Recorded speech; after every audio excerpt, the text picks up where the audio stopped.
and took samples from him, which confirmed the presence of the virus in his body.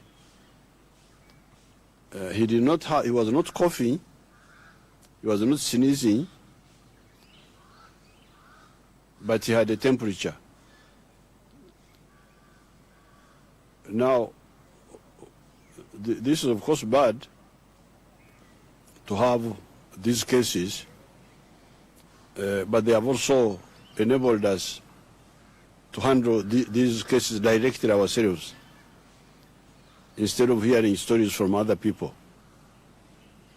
So you can call it some form of an opportunity, in a bad way, but an opportunity.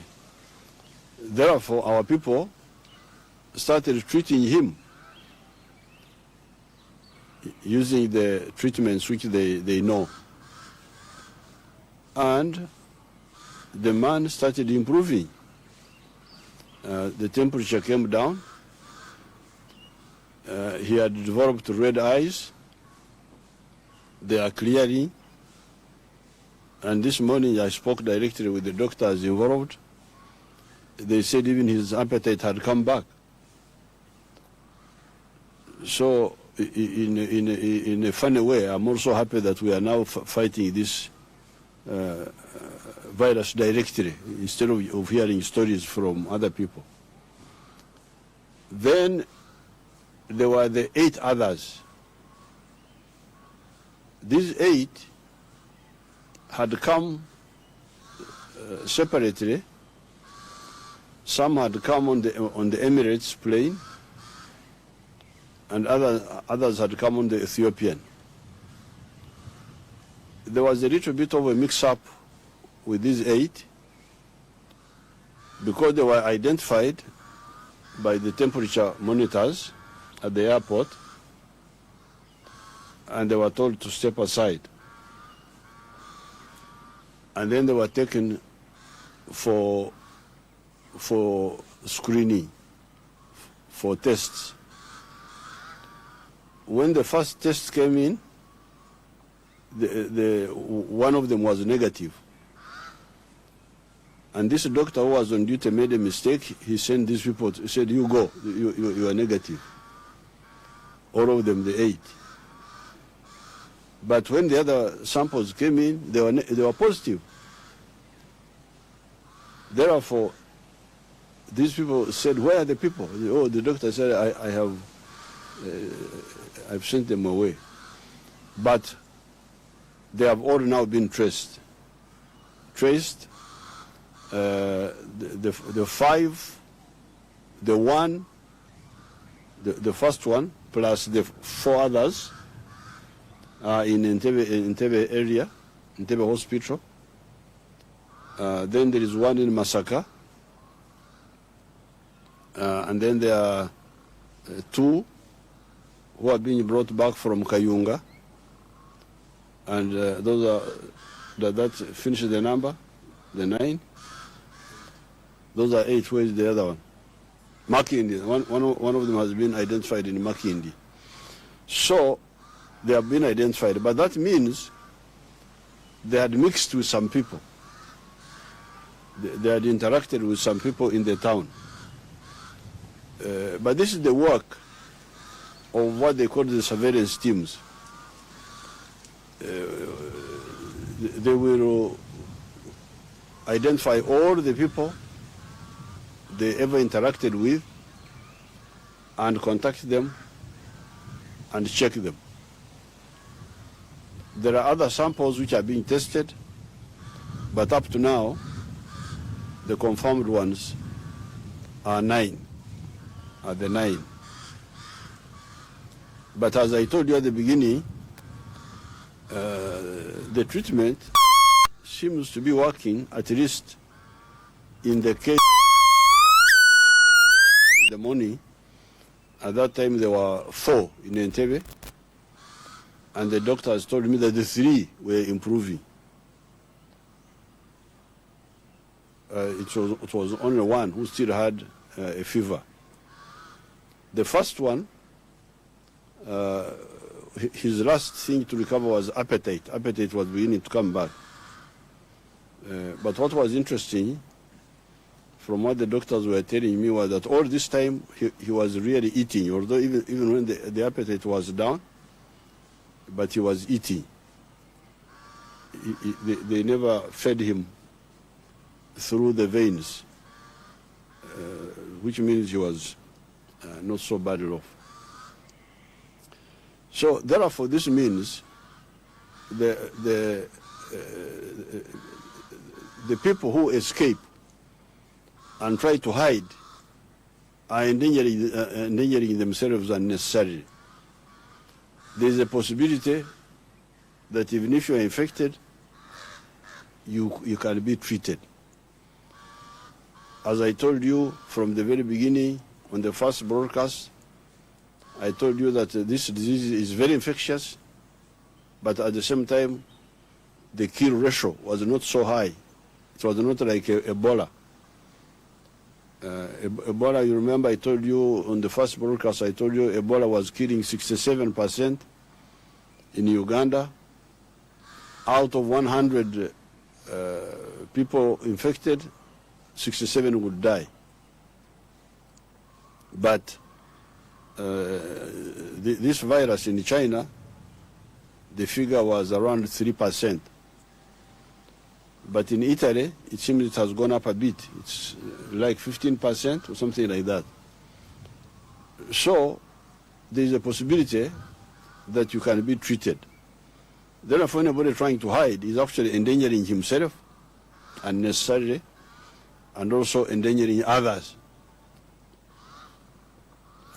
Now, we still have, we preempted the big problems. You remember when I addressed you first time, you can see the wisdom of the measures we took of closing schools, which took away the 15 million people, Ugandans, who are in the school system, of suspending the worships, the mosques and the churches, which of course put together a lot of people.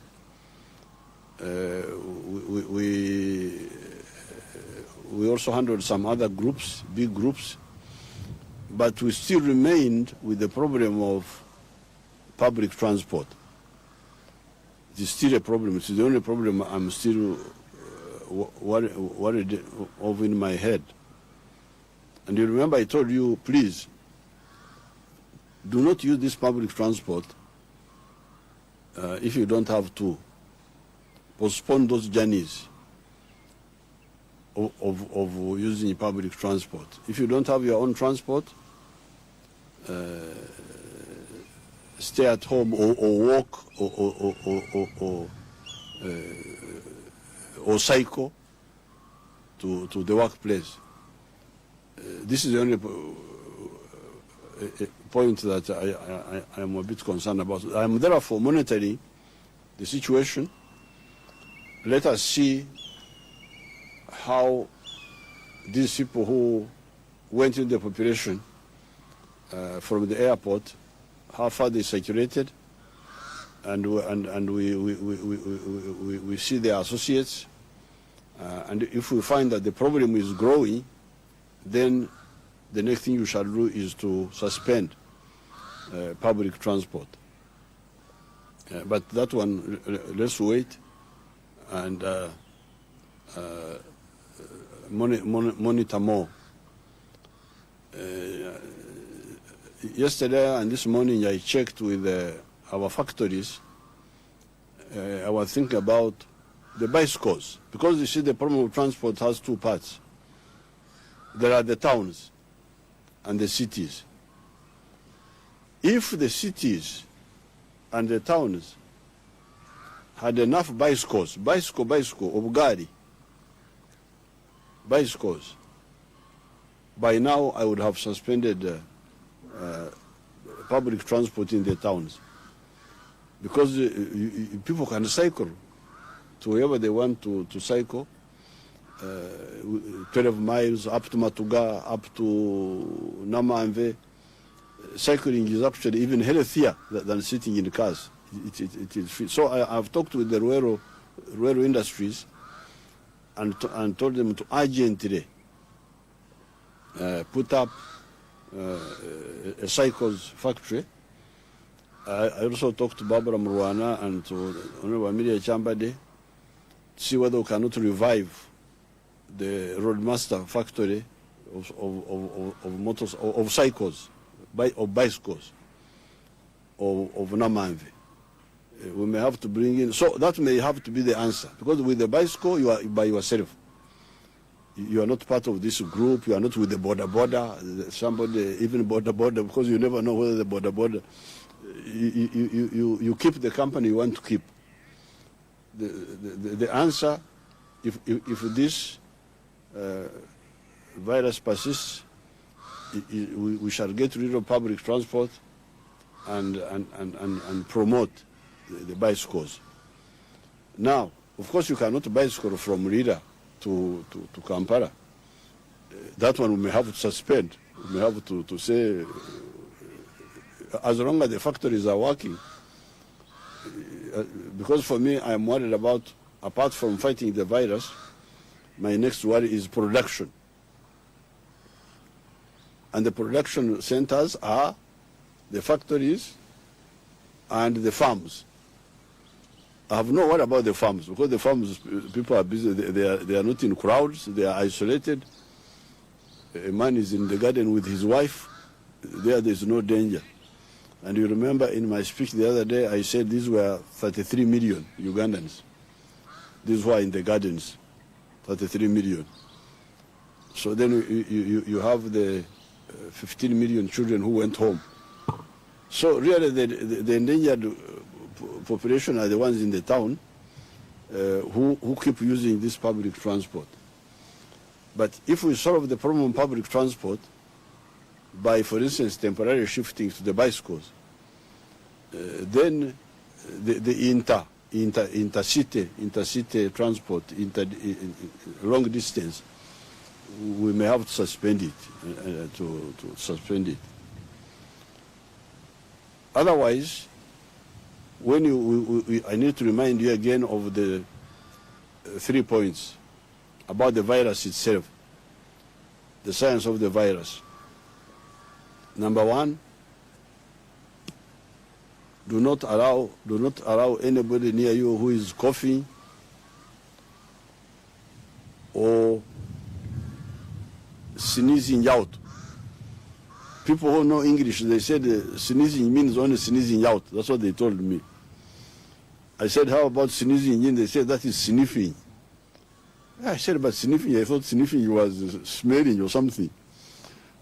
But anyway, whatever it is, don't allow in a group somebody who is coughing or sneezing. This is number one. Even when we are still using public transport, the owners of those vehicles should not allow anybody who is sneezing or coughing.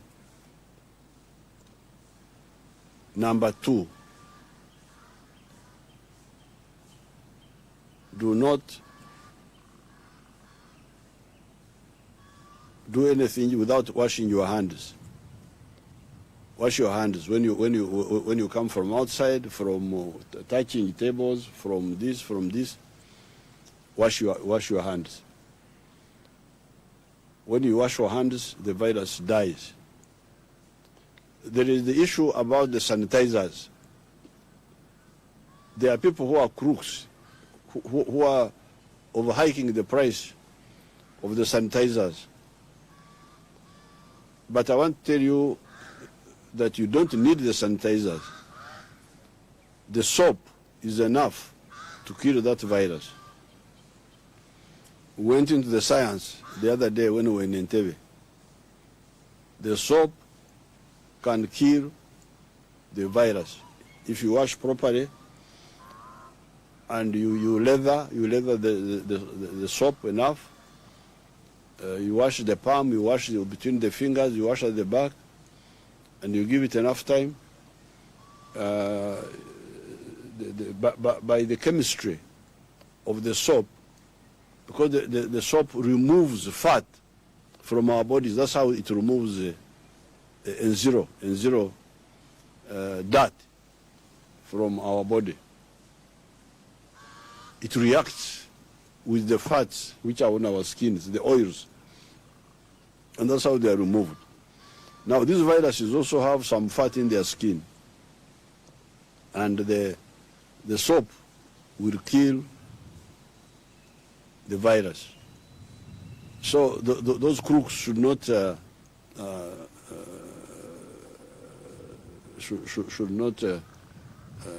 hold you to hostage by saying that you must buy the sanitizers. If they overprice them, leave them, use ordinary soap. Ordinary soap. And the cruder, I think the cruder the soap, the better. Don't you think so? Dimiryangombe, this crude soap, I think it may even be better than the other scented ones, this Zawagaga. I think the crude soap may even be better than the other ones. So, use soap. So, number one, don't get anybody near anybody who is coughing or sneezing. And if you are sneezing or coughing, please don't go in the public. Excuse yourself. Stay at home. And even when you stay at home, don't spray your children or your members of your family. Isolate yourself. Number two, always wash with water and soap. We shall have talked to the water corporation about the price of water. We can look at that. Tomorrow in the cabinet we shall talk about it, and we shall give you guidelines on it. But number three, remember, this virus only goes through the soft parts of the body, through the nose, the eyes, and the mouth. Even if somebody was irresponsible and sneezed on this table, and I came and I touched it, and the virus were on my hands, this virus will stay there until evening when I wash and they go away.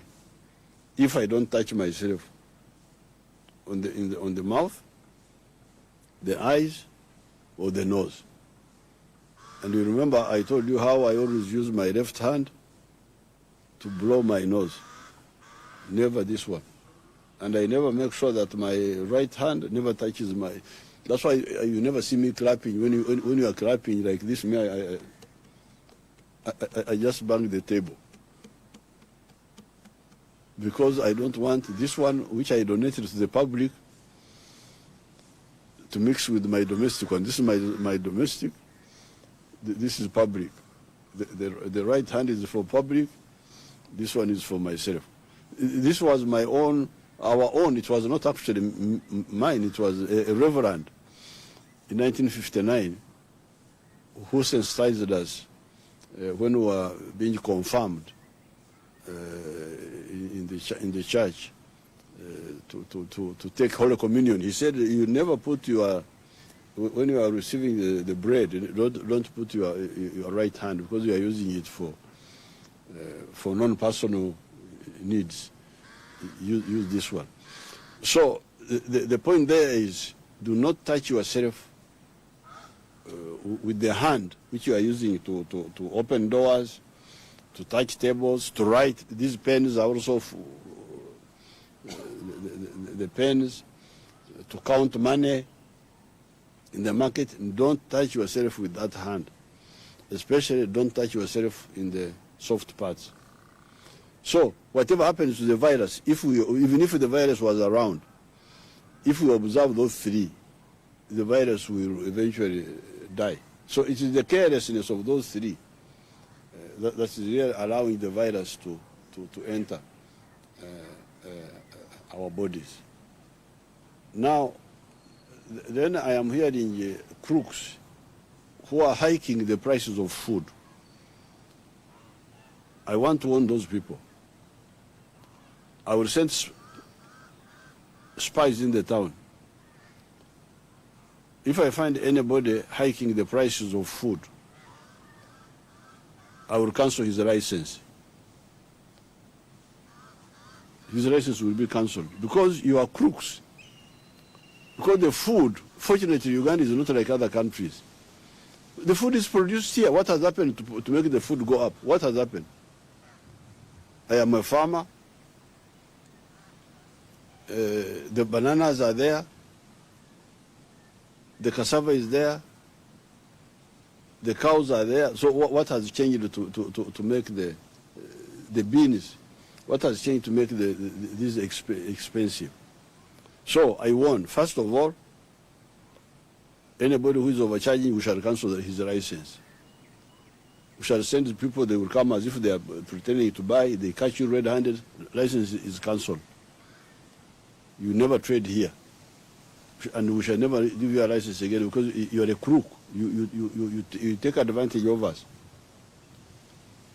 But secondly, I may organize NRM cadres to bring this food from the villages and sell directly, and we forget about these useless crooks of Kampala. We can organize. We had done it before, actually. There was a time when the town was full of groups which were crooks, and we organized a parallel supply chain to bring things and sell at the proper prices. So we may have to do that, but I warn the businessmen, please don't lead us in temptation, but deliver us from evil.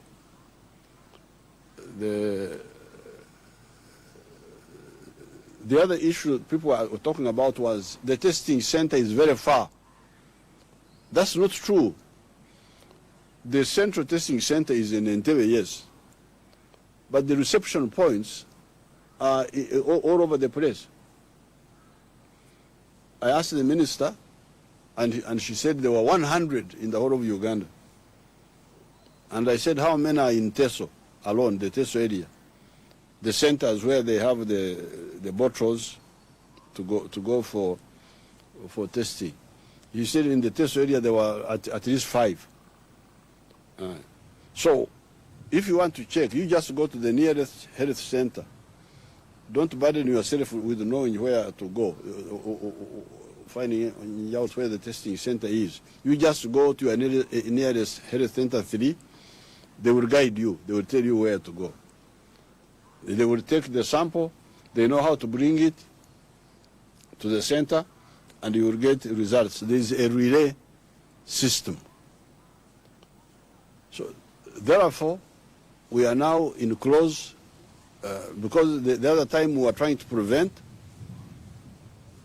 but I think we were late by a day or two, because that's how all these cases, 9 of them have come from Dubai. All of them. There was no case which was from here, from Intano. If we had closed the airport maybe 2 days before, these people would not have come in. But we had to consult. We had to send the notice according to international law, and we had to do our own internal consultation to the cabinet on Monday, then the church people on Tuesday, then we started moving on Wednesday. And at that time we were still hoping that not to close the airport, but eventually we were forced to close the airport. So for me, I think the situation is manageable. We shall manage it if you only listen carefully to what we are saying. We shall manage it. We are already even handling the treatment. We have got these people who are being treated now, and some of them are responding. And we have traced the others who had escaped. And so the situation is not, we shall handle it. Just listen to our advice. The 3 points. Wash your hands. No. Do not get near anybody who is coughing or sneezing. Do not get anywhere near anybody who is coughing or sneezing. And do not allow him in your vehicle. Do not allow him in an office. Secondly, wash your hands with water and soap. Water alone without soap is not enough. Thirdly, do not touch yourself with unwashed hands in the mouth, the nose, and the eyes. I thank you and I wish you good luck. We shall overcome this challenge. Thank you very much.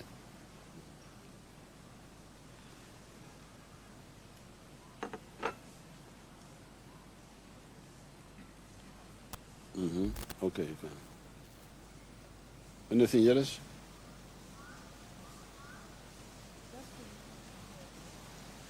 Twala bino, twala, chukua hii.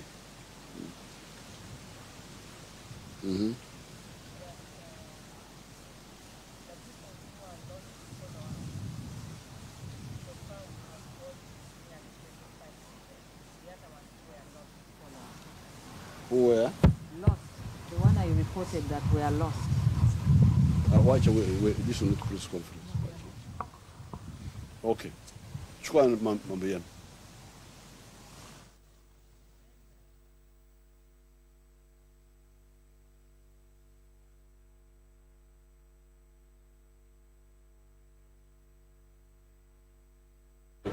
But we thank you so much for watching. That was His Excellency President Yoweri Kaguta Museveni, as he was highlighting and emphasizing more preventive measures which will see us